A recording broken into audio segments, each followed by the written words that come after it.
সবাই কেমন আছেন? নিশ্চয়ই ভালো আছেন। আমি আজ অন্যরকম পিঠা নিয়ে চলে আসলাম আপনাদের সাথে শেয়ার করতে। তাহলে দেখে নিন আমি কি কি নিয়েছি। আমি জল গরম করতে নিলাম, তার সাথে পরিমাণ মতন লবণ নিয়ে নিলাম। নিয়ে আমি কিছুক্ষণ ফুটিয়ে নিলাম জলটা। এখন জল গরমে আটা দিয়ে নিলাম। এই তো আমি আটা ঢেলে নিচ্ছি। ভালোভাবে আটাটা আমি সিদ্ধ করে নিলাম।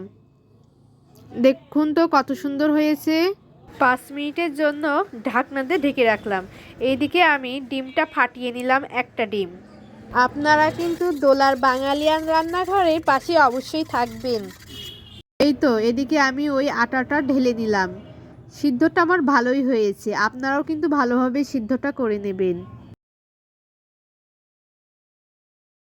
এখন আমার পিঠে করার পালা। তার জন্য আমি ওই একটি ডিম ফাটাটার মধ্যে ঢেলে নিলাম। নিয়ে সুন্দরভাবে মাখাই নিতে হবে।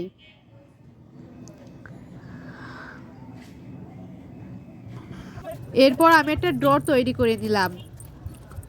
দেখুন তো কত সুন্দর হচ্ছে। শেষমেশ আমার ডোটা এরকম হয়ে এসেছে। আমি এর থেকে লিচি আকারে কেটে নেব।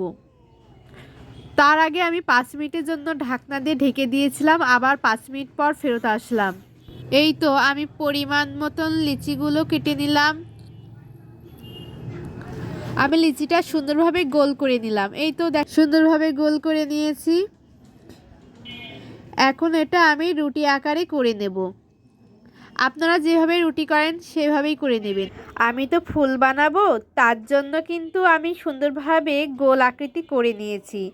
আপনারা কোনো কিছু দিয়ে গোল আকৃতি করে নিতে পারেন।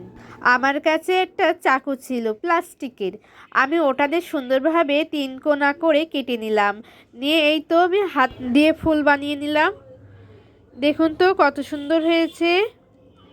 আপনারাও কিন্তু আপনাদের মনের মতন করে বানিয়ে নিতে পারেন। আমার পেজে যদি আপনি নতুন হয়ে থাকেন তাহলে কিন্তু অবশ্যই আমাকে সাবস্ক্রাইব করবেন এবং লাইক দিবেন। আর আমার ফেসবুক থেকে যদি দেখে থাকেন তাহলে একটি লাইক দেবেন এবং কমেন্ট করবেন। আমি ফুলটি কেমন বানিয়েছি অবশ্যই কিন্তু জানাবেন। তাহলে দেখে নিন আমি আবারও করলাম কিভাবে। আপনারা এটা সন্ধ্যাবেলার নাস্তায় খেতে পারেন, আবার যখন তখনই খেতে পারেন, বা বিয়ের গায়ে হলুদ অন্য কোনো অনুষ্ঠান আপনারা এই ফুল বানিয়ে দিতে পারেন। এবং বাসায় কোনো আত্মীয় আসলে অবশ্যই কিন্তু আপনারা এটা করতে পারেন। দেখুন আমি কিভাবে করছি।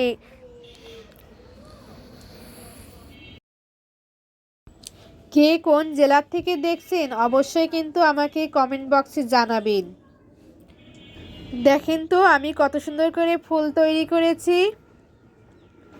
আমি আর একটু ডিজাইনটা সুন্দর করে দেওয়ার জন্য চামচের পেছন দিয়ে আমি সুন্দরভাবে লম্বা লম্বা দাগ দিয়ে নিলাম, যাতে ফুলের গঠনটা দেখতে সুন্দর লাগে। হয়ে গেল আমার ফুলের পিঠা তৈরি করা।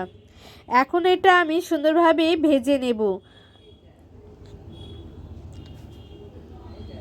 আমি তার জন্য কড়াইতে তেলটি গরম করে এক এক করে পিঠাগুলো ছেড়ে দিয়েছি।